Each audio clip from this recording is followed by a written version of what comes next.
Assalamualaikum semua. Okey, baik pelajar. Hari ini cikgu nak mengulang kaji operasi asas metrik, iaitu topiknya pendarapan skala. Baik, mari kita tengok slide. Baik, soalan ulang kaji pelajaran yang lepas. Penambahan dan penolakan matriks. Okey, bersedia? Kita tengok soalan uji minda pertama. Okey, baik. Matriks 1, negatif 3, 5, 4. Kita tambah dengan 4, negatif 6, kosong 2. Tolak dengan matriks 1, negatif 2, 3, negatif 8. Apa jawapannya pelajar? Okey, bagus. Kita dapat 4, negatif 7, 2, 14. Soalan kedua. 1, negatif 2, 3, negatif 8. Tolak 1, negatif 3, 5, 4. Tambah 4, negatif 6, kosong 2. Okey, apa jawapannya? Bagus. 4, negatif 5, negatif 2, negatif 10. Baik, bagaimana kita nak mendarab matriks dengan suatu nombor? Okey, penerapan matriks dengan satu nombor ni adalah satu proses penambahan berulang. Okey, contoh matriks A kita darab dengan satu nombor N, maka matriks A kita boleh tambah dengan matriks A yang sama berulang sebanyak N kali. Okey, maksudnya, kita tengok contoh. NA sama dengan A tambah A dan seterusnya sebanyak N kali. Okey, jadi maksudnya setiap unsur dalam matrik ditambah dengan unsur yang sama berulang sebanyak N kali. Okey, cikgu bagi satu lagi contoh. Okey, matriks A, B, C, D dan N adalah suatu nombor. Maka NA iaitu N kita darabkan dengan A. NA, N darab dengan B, NB, N darab dengan C, NC, N darab dengan D, ND. Okey, N ni maksudnya dikenali sebagai skala. Okey, apabila satu matrik ni kita darab dengan satu nombor yang nyata, nombor nyata itu dinamakan skala. Okey, jadi N itu adalah skala. Okey, kalau cikgu bagi kat sini, pendarapan matrik satu nombor dikenali sebagai pendarapan skala.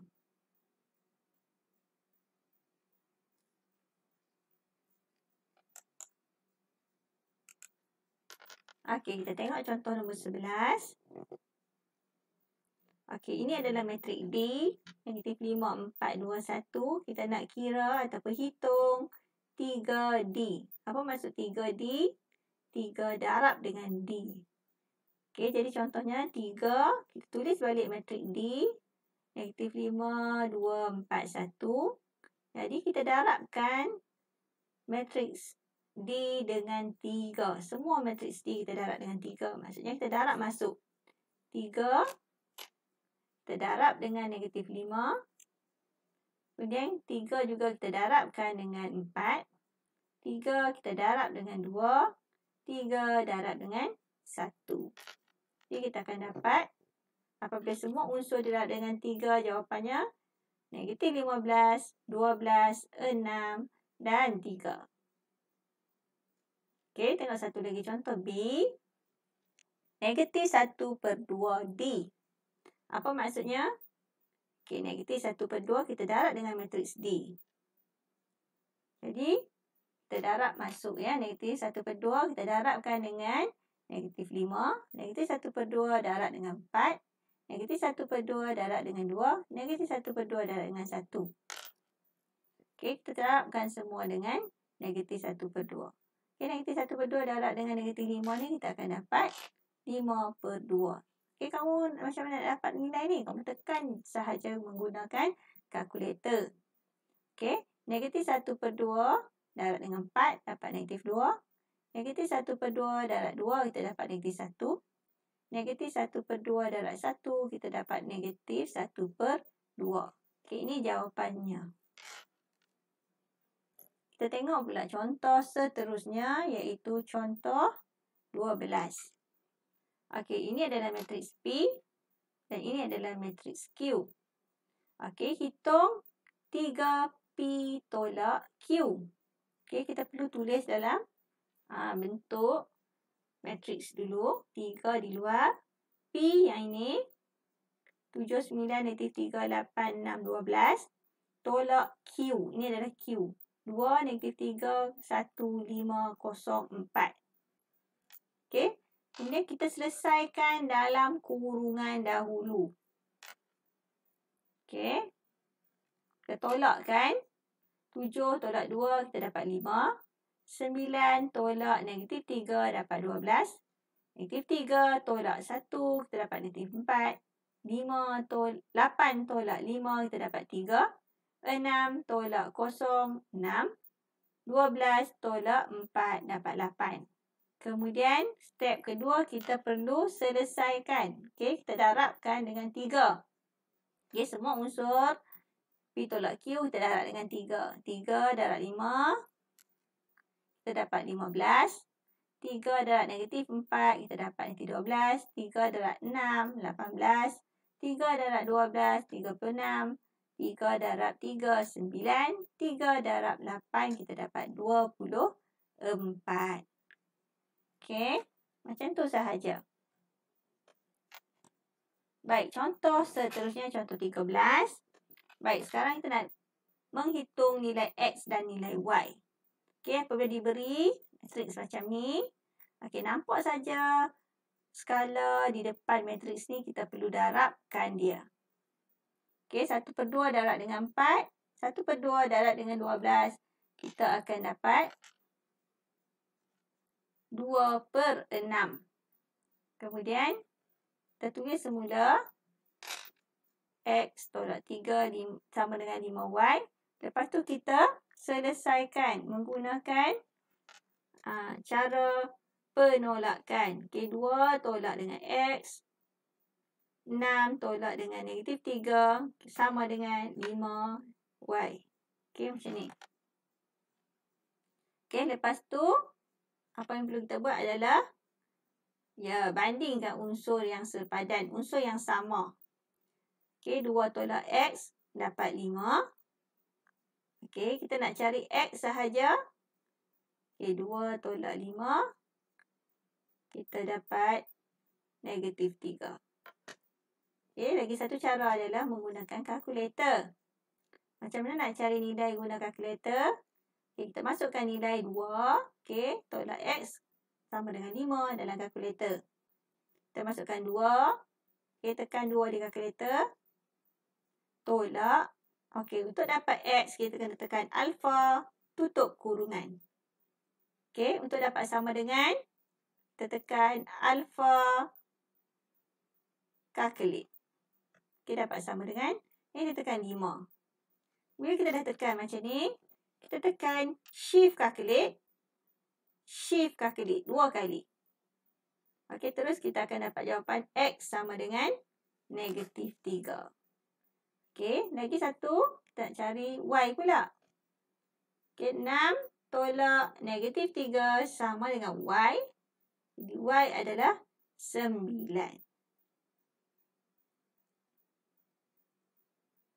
Okey, tengok contoh B. Diberi 4R tambah 902 negatif 3 sama dengan negatif 3, 4, 10, 1. Jadi, kita nak cari matriks R. Macam mana nak cari matriks R? Okay, kita tulis dulu persamaan. Kemudian, 4R sama dengan, okey, kita tuliskan jawapan. Kemudian, kita pindahkan matriks 902 negatif 3 ke sebelah kanan. Okey, so kita pindahkan dia. So, kita dapat tolakkan matriks tersebut. Okey, jadi 4R kita tolak. Negatif 3 tolak 9. 4 tolak 0. 10 tolak 2. 1 tolak negatif 3. So, kita dapat 4R sama dengan negatif 12,484. Jadi R ni adalah 4 darab R. Bila darab, bila kita pindah ke sebelah kanan, dia jadi bahagi. Okey, nampak tak? 1/4. Okey, kemudian matriks negatif 12,484. Okey, macam mana datangnya 1/4 tu? Okey, 4R ni kita samakan dengan matriks A. Jadi nak cari R saja. A per dengan 4. Okey, jadi matriks tu 1/4 dengan matriks A. Okey, kemudian kita dah dapat macam ni, kita darab masuk. Okey, 1/4 darab dengan negatif 12, kita dapat negatif 3. 1/4 darab dengan 4, kita dapat 1. 1/4 darab dengan 8, dapat 2. 1/4 darab dengan 4, kita dapat 1.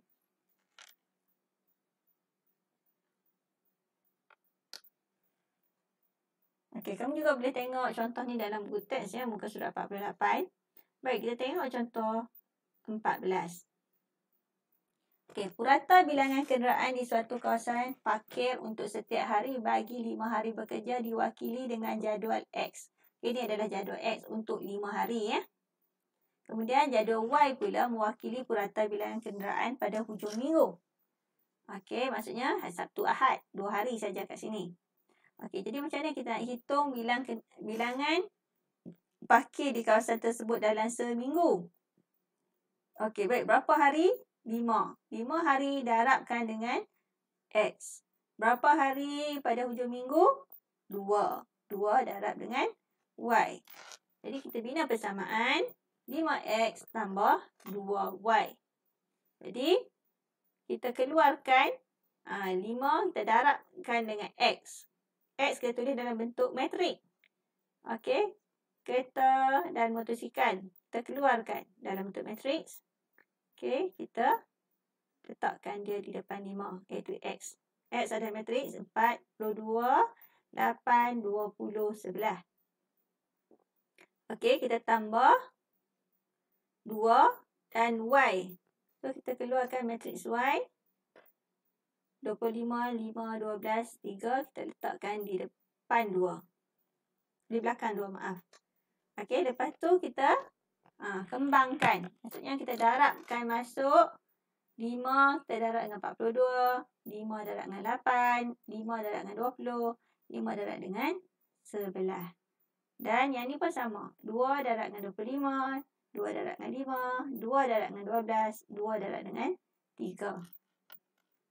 Okey, kita tuliskan jawapannya. Kemudian kita tambah seperti biasa. Okey, 210 tambah 50. Kita dapat 260. 40 tambah 10, 50. 100 tambah 24. Kita dapat 124. 55 tambah 6. Kita dapat 61.